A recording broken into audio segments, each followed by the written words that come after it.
வணக்கம், நான் Chitra. Welcome to cooking with Chitra அன்பு சேனலுங்க. வாங்க இன்றைக்கி சூப்பரான இட்லி சாம்பார் எப்படி செய்யலான்னு பார்க்கலாங்க. தட்டு நிறைய இட்லி இருந்தால் கூட இந்த சாம்பார் ஒன்று செஞ்சுட்டா போதுங்க, எல்லா இட்லியும் காலி ஆகிடும். அவ்வளோ அருமையாக டேஸ்டியாக இட்லி சாம்பார் எப்படி செய்யலான்னு பார்க்கலாங்க. இதுக்கு என்னென்ன தேவைன்னு பார்ப்போம். முதல்ல ஒரு அரை கப் அளவு மூங் தால் பைத்தம்பருப்பு நம்ம குக்கரில் வேக வச்சு எடுத்து வச்சுக்கலாங்க. இந்த சாம்பாருக்கு நம்ம கொஞ்சம் காய்கறிகள்லாம் கட் பண்ணி எடுத்து வச்சுப்போங்க. இதில் பரங்கிக்காய் போட்டாலும் நல்லாயிருக்கும். இதில் நான் ஒரு கேரட், ஒரு தக்காளி, சின்ன சைஸ் உருளைக்கிழங்கு, கொத்தமல்லி, கருவேப்பிலை, ஒரு 3 இல்லை 4 காரத்துக்கு தகுந்தபடி பச்சை மிளகாய் இதெல்லாம் நம்ம கட் பண்ணி எடுத்து வச்சுருவோம். ஒரு 10 சின்ன வெங்காயம் தோல் உரித்து நல்லா கட் பண்ணி எடுத்து வச்சுப்பாங்க. பாதியாக இதை போல் கட் பண்ணி எடுத்து வச்சுருவோம். நெல்லிக்காய் சைஸ் அளவு புளி தண்ணியில் ஊற வச்சுக்கலாம்.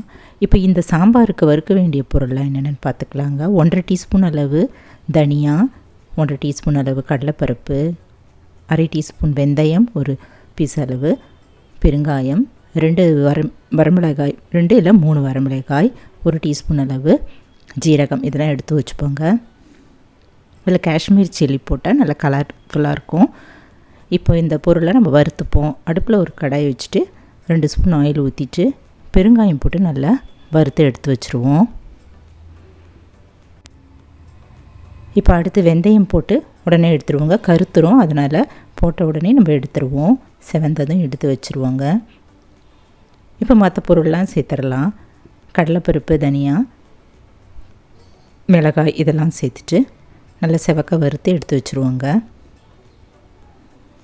வறுபட்டுருச்சு, நான் எடுத்து வச்சுட்டேன். இதை ஆறுனதை நம்ம மிக்ஸி ஜாரில் போட்டு அரைச்சிடலாம். இந்த பொடி தாங்க ஸ்பெஷாலிட்டி இந்த இட்லி சாம்பாருக்கு. அருமையாக ரொம்ப வாசமாக இருக்கும். இதை நம்ம நிறையா அரைச்சி வச்சுட்டு ஸ்டோர் பண்ணி வச்சுருந்தா கூட தேவையான போது நம்ம இதில் 2-3 ஸ்பூன் அளவு சாம்பார் செய்யும்போது எடுத்து வச்சுக்கலாம். இப்போ இந்த புளியை நம்ம கரைச்சி 1/4 டம்ளர் அளவு எடுத்து வச்சுருவோம். இப்போ சாம்பார் செய்ய தொடங்கலாம். பெரிய கடாயில் ஒரு 3 ஸ்பூன் அளவு ஆயில் ஊற்றிட்டு முதல்ல வெங்காயம் போட்டு லைட்டாக அப்படி வதக்கிக்கலாங்க. நான் எல்லா காய்கறிகளுமே வதக்கிட்டு தாங்க சாம்பார்லாம் செய்வேன்.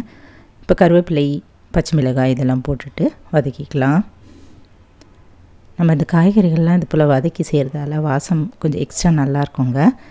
இப்போ தக்காளியும் போட்டுட்டு வதக்கிட்டு இந்த தக்காளி கொஞ்சம் மேஷ் ஆகிற வரைக்கும் வதக்கிக்கலாம். இப்போ கட் பண்ணி வச்சுருக்கிற காய்கறிகள்லாம் போட்டுக்கலாங்க. இதில் மஞ்சள் பூசணிக்காய் போட்டால் ரொம்ப அருமையாக இருக்குங்க. நான் இன்றைக்கி உருளைக்கிழங்கு, கேரட் இது தான் போட்டிருந்தேன். இப்போ எல்லாம் இது நல்லா வதங்கின பிறகு நம்ம கொஞ்சமாக இதில் ஒரு 1/4 டீஸ்பூன் அளவு மஞ்சத்தூள் சேர்த்துட்டு கூட உப்பு, இந்த காய்கறி வேகிற அளவுக்கு உப்பு ஒரு அரை டீஸ்பூன் அளவு சேர்த்துட்டு நல்லா கலந்துட்டு இதில் ஒரு டம்ளர் அளவு தண்ணி ஊற்றிட்டு வேக வச்சுக்கலாங்க. மூடி வச்சிடலாம், இது வேகட்டும். இந்த காய்கறிகள்லாம் நல்லா வெந்துருச்சுங்க. இப்போ இதில் கரைச்சி வச்சுருந்த புளி தண்ணி ஊற்றிக்கலாம். ஊற்றிட்டு திரும்பவும் நம்ம கொதிக்க விட்டுடலாங்க. ஒரு கொதி வந்ததும் இப்போ நம்ம வேக வச்சுருந்த பைத்தம்பருப்பு இதில் போட்டுக்கலாங்க. போட்டுட்டு நல்லா கலந்துட்டு இதில் தேவைப்படுகிற தண்ணி இன்னும் ஒரு டம்ளர் கூட நம்ம இதில் சேர்த்துக்கலாம். சுடு தண்ணி நல்லா ஹாட் வாட்டராக இருந்தால் ஊற்றிக்கலாங்க. ஊற்றிட்டு நம்ம பொடி பண்ணி வச்சுருந்த பொடியை 2-3 ஸ்பூன் அளவு சேர்த்துக்கலாங்க.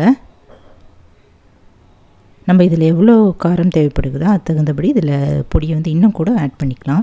இப்போ இதுக்கு தேவையான உப்பு 1 ஸ்பூன் அளவு சேர்த்துட்டு நான் இன்னும் கொஞ்சம் கூட தண்ணி ஊற்றி கலந்துட்டேங்க. ஹாட் வாட்டர் ஊற்றிக்கலாம். ஏன்னா இட்லி சாம்பார் கொஞ்சம் தண்ணியாக இருந்தால் நல்லாயிருக்கும், ஊற்றி சாப்பிட்றதுக்கு நல்லாயிருக்கும். இது நல்ல ஒரு கொதி வரட்டுங்க, மூடி வச்சிடலாம். இப்போ இந்த சாம்பாருக்கு தாளிச்சிடலாங்க. இன்னொரு ஸ்டவ்வில் ஒரு கடாயில் கொஞ்சம் எண்ணெய், பெருங்காயம், கடுகு நல்லா பொரிஞ்சதும் கருவேப்பிலை, ஒரு வரமிளகாயெல்லாம் கிள்ளி போட்டுட்டு நல்லா வறுத்துட்டு இந்த சாம்பார் மேலே ஊற்றிடுவோங்க.